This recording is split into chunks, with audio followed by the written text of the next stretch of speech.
Nah, yang paling menentukan itu sebenarnya strategi konsolidasi serta bagaimana meraih simpati rakyat, khususnya di Provinsi Banten. Lalu sejauh mana efek pilpres dan pemilu? Apakah berpengaruh juga di Banten atau tidak? Ini kita teliti. Masih sering disebutnya nama Bung Rano Karno di Banten. Itu terbukti elektabilitasnya masih lumayan.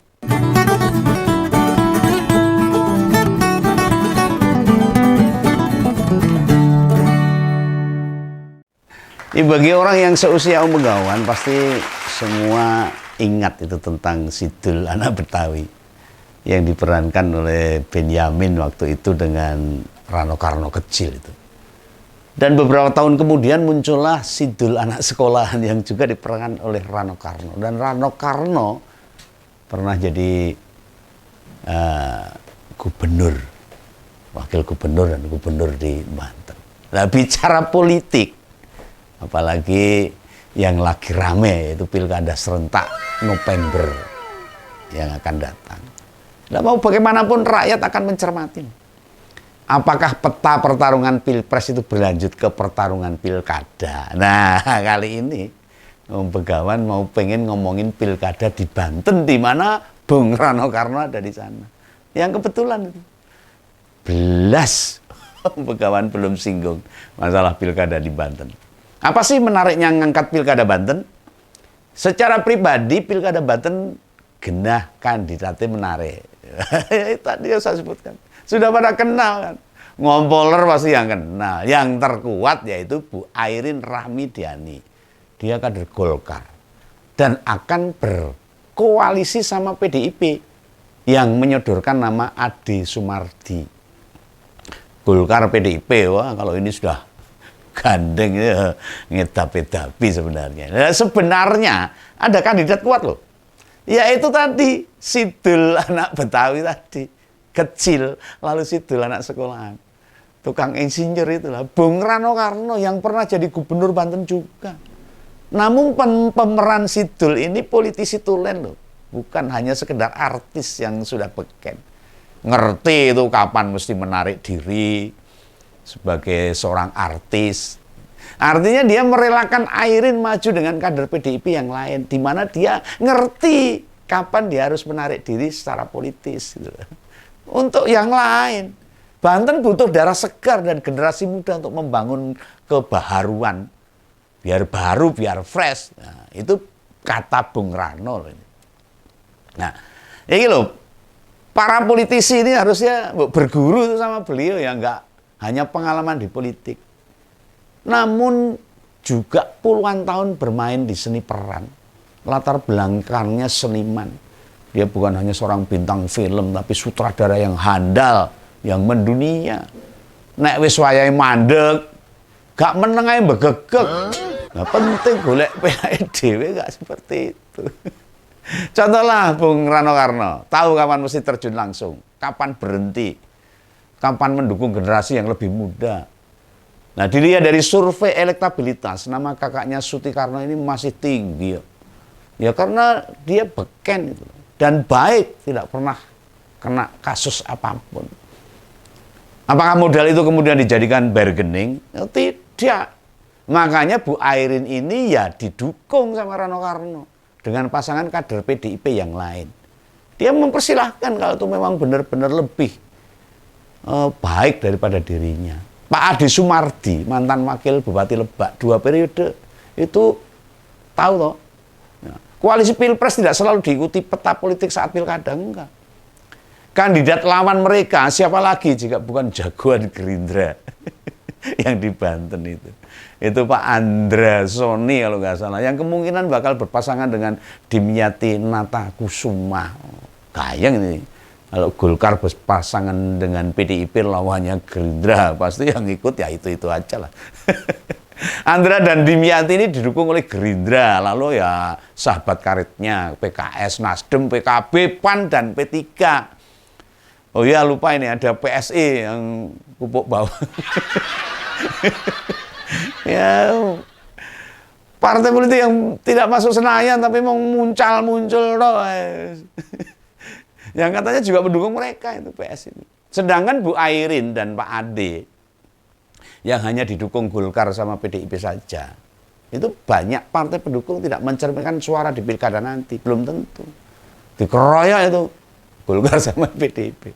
Tidak selalu sama lah, tidak selalu berjalan seiringan besarnya partai dengan perolehan waktu hasil pilkada. Nah sekarang ini, tak kenalin nih, yang belum paham siapa Bu Airin ini. Beliau itu wali kota Tangerang Selatan 2 periode. Usianya juga masih milenial, belum setengah abad. Nek nyawang wajahnya itu. Waduh. Betah banget.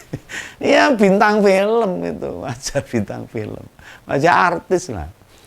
Bareng tak goleki info tambahan ini Mbak Arin. Wah, kaget aku. Ternyata Mbak Arin itu pernah jadi Mojang Parahyangan Bandung. Bayangkan ini. Putri Bandung ini. Terus wayune kaya apa? Mojang Provinsi Jawa Barat, Putri Indonesia favorit, serta Putri Indonesia pariwisata. Bayangkan, oh, punya gubernur kayak gitu. Apalagi dia nanti kalau memimpin dengan pengalaman yang seabrek dan dapat mensejahterakan rakyat, wah komplit itu. Nah secara pendidikan juga ecek-ecek sudah S3, doktor itu dari Universitas Padjadjaran Bandung.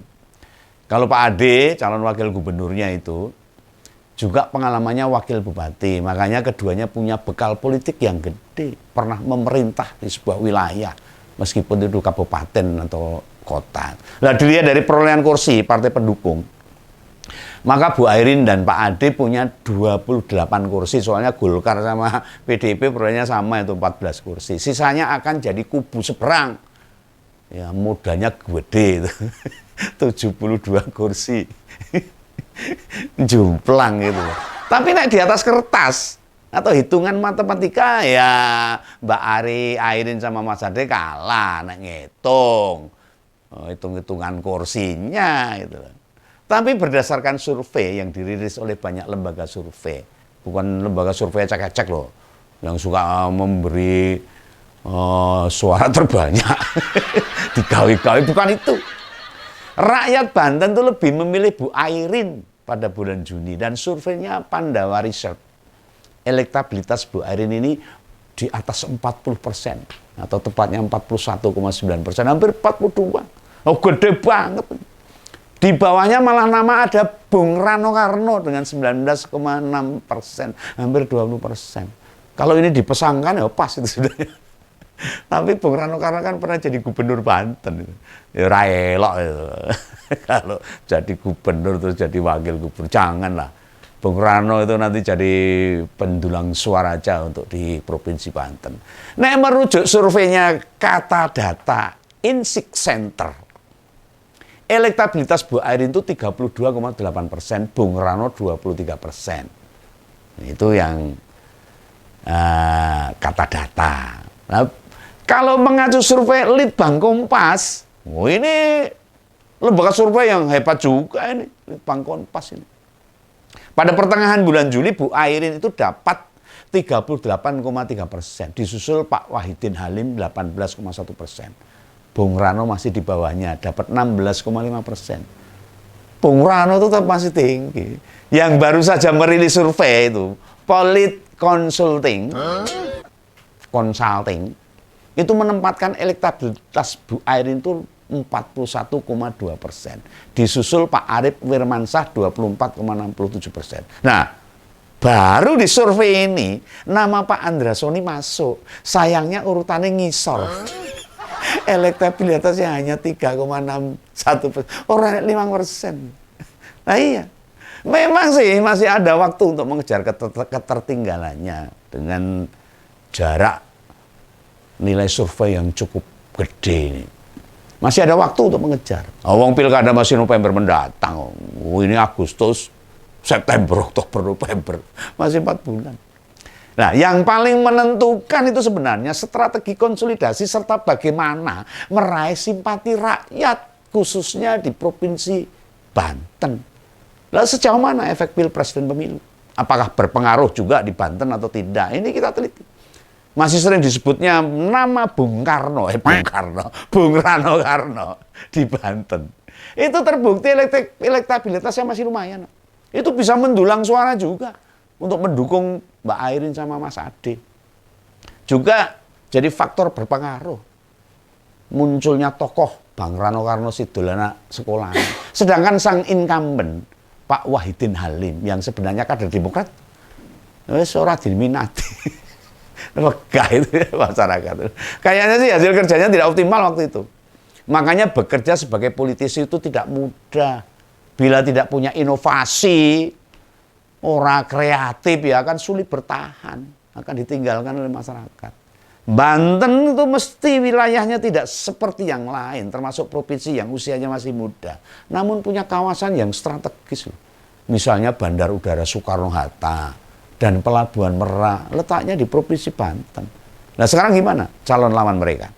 Nah bagi Ngompolres atau Benggawan ini ya belum tahu. Pak Andra ini politisi muda juga, belum setengah abad. Karir politiknya moncer sebenarnya. Dan sekarang jadi ketua DPD Gerindra Banten, serta ketua DPR di Banten.